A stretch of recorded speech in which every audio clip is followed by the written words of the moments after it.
Anaheim Ducks just lost 8-2 to the Colorado Avalanche. So not only did the Avs score the touchdown, but they also went for the 2-point conversion. A slow start was a factor again for the Ducks. The difference was they never even got going. They have now fallen behind in 10 of their 16 games. Most games, when they get behind, they do eventually start playing. Now it's usually in the last 10 minutes of the third period, and because they got that dog in them, they have been fortunate enough to come back in a lot of those games. But they can't keep doing this. And against a contending team like the Avs, who seem to have figured things out after their inconsistent start to the season, that's not a recipe for success. I'm not going to break down every Avs goal, just like the Ducks shouldn't, because this was honestly one of those games, as they say, you should just flush. Coming into Colorado, dealing with the altitude against a well-rested Avs team on a back-to-back was always going to be a test. You could see the Ducks look tired, and it showed throughout the game. In the first, the Ducks would be outshot 17-3, and thanks to Dostal, they would only find themselves down 2-1,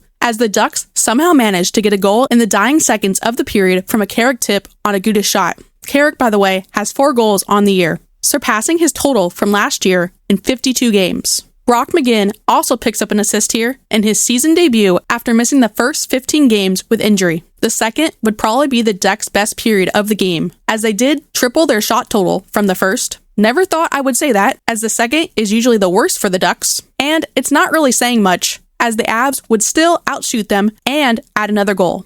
Also, at the end of the period, there was a blatant no-call cross-check on Lyubushkin, which should have been the easiest call of the century. Ilya was noticeably shaken up for a while, but did play the rest of the game. So hopefully, we won't get any injury news today or tomorrow. In the third, any hope of a comeback was quickly shot down as the Avs would score 2 goals in the first 6 minutes. Max Jones would, however, get his first goal of the season off a great pass from Henrique. Happy for Jonesy, he has played well in his games back in the lineup, drawing penalties and deserved a goal. But the Avs would again dwindle any hope the Ducks had of a comeback, scoring 3 goals to end the game as the Ducks were outshot 38-17. 8 Avs had multiple point nights in what was the worst game of the season so far. With the loss, the Ducks now fall to 9-7 on the season. And if you would have told me at the beginning of the season that the Ducks would have that record through 16 games, I would be pretty happy. You're probably thinking, Dosty got pulled in this one. Nope, he didn't, because he actually played pretty good. Only 1 goal, maybe 2, that he would like back. This was just a case of the Ducks leaving him out to dry.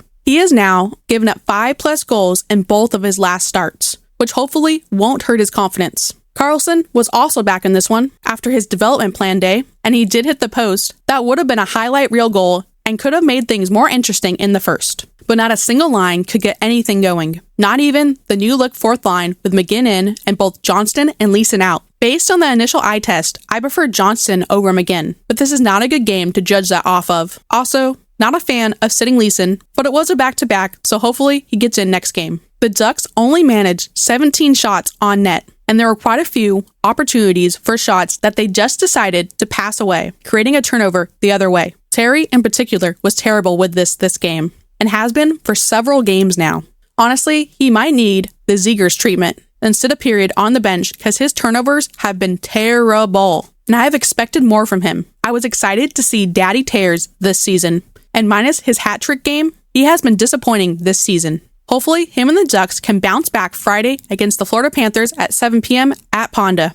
The Panthers will be coming off a back-to-back versus the LA Kings, so I would imagine we see our old pal Stolars in net for them. Ducks need to come out strong early and set the tone, especially as Matthew Tkachuk is heating up, and you know he brings a physical game. It should be an entertaining one. Make sure you like and subscribe as we're trying to overtake the Anaheim Ducks official YouTube channel this season. Thank you for watching, and go Ducks! It was Jackson Lacombe went to flip it out and inadvertently hit his defense partner right in the right side of the head.